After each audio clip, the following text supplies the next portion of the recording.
We work a lot with technology.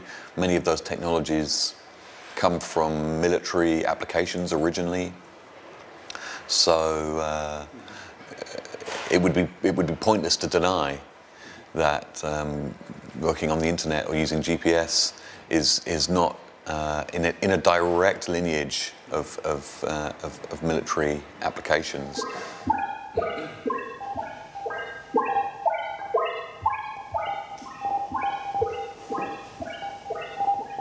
As an independent artist, the challenge is about how we can survive, how we can build a practice and make it sustainable over a longer period of time, to find a way to operate with some degree of autonomy, at the same time as building collaborations and good partnerships is a constant challenge. As artists, we're looking to access knowledge and resources, money, in order to be able to thrive, not just survive. I think money is a taboo in the arts in particular. There's not enough discussion about how we build sustainable business models and how we survive, and that the people who pay the highest penalty for that are artists themselves, because we all learn at our own speed through making our own mistakes rather than sharing knowledge and ideas. In the UK at the moment, there's a very active discussion about this because of the financial pressures that artists are under, most particularly independent artists. It's become extremely difficult, and everyone is looking for new ideas. I think there is a great willingness, even a hunger, to think in new ways about how artists can operate in society. I wrote a blog post recently about artists and money, trying to share some of my experience about how I have made a living and how, as Blast Theory, we have been able to make a living and to survive. To share my salary and some of the ways in which we have sustained our practice and how that's changed over time.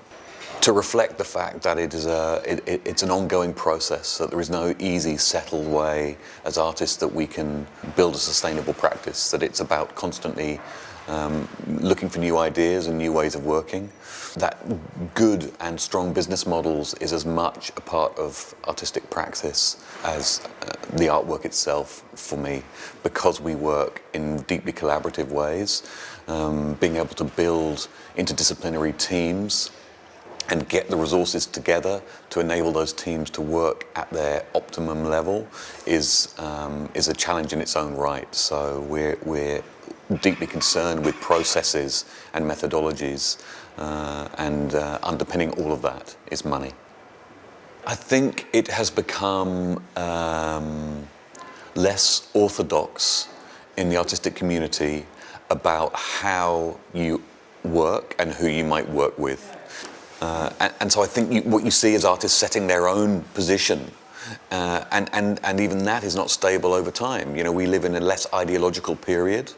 We live in a period where, and by that I mean where ideologies are less clearly defined and structured. We clearly have a massive set of ideologies bearing on us every minute of every day. I think it's important that we engage critically with one another and ask those difficult questions and make no blanket assumptions. You know, our organisation is funded by the state. You know, the UK government gives us money. Sometimes we get funded by the British Council, and the British Council has a clear agenda to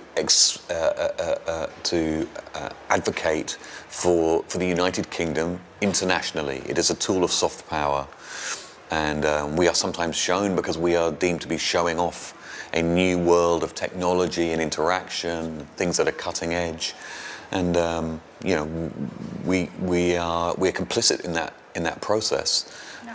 For myself, I don't feel that it would be constructive to say, okay, well then we're not going to do that. We won't take support, therefore we won't show work internationally in the same way.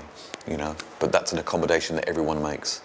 Mm-hmm. Some of the weakness of left-wing critiques in the last couple of decades has been to take very narrow positions of refusal that run the risk of really gaining you nothing in the longer term. You know, to try and refuse things around which there's such a powerful socio-political, technological force, like increased surveillance.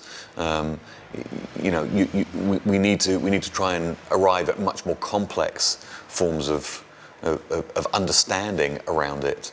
But that's because I'm an artist, not an activist. And I'm aware that if you're an activist, it's a completely different level of fight. But my point of view is that my job is not to make explicit positions. My job is to try and reflect as fully and subtly as possible the complexity of the world around me. And the thing that I've really taken from this event, which has been very exciting to me, is to explore the complexities of how artists engage with technology, with technologists.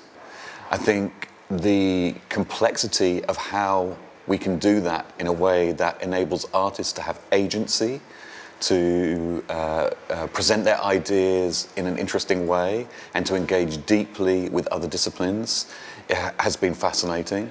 It's a very complex question to inject creativity into processes that have their own rhythms and disciplines. Artists are often doing their best work when they are disruptive or abrasive or challenging or critical in some way. And to do that in a way that is constructive in the long term it's almost a paradox, but it can be done.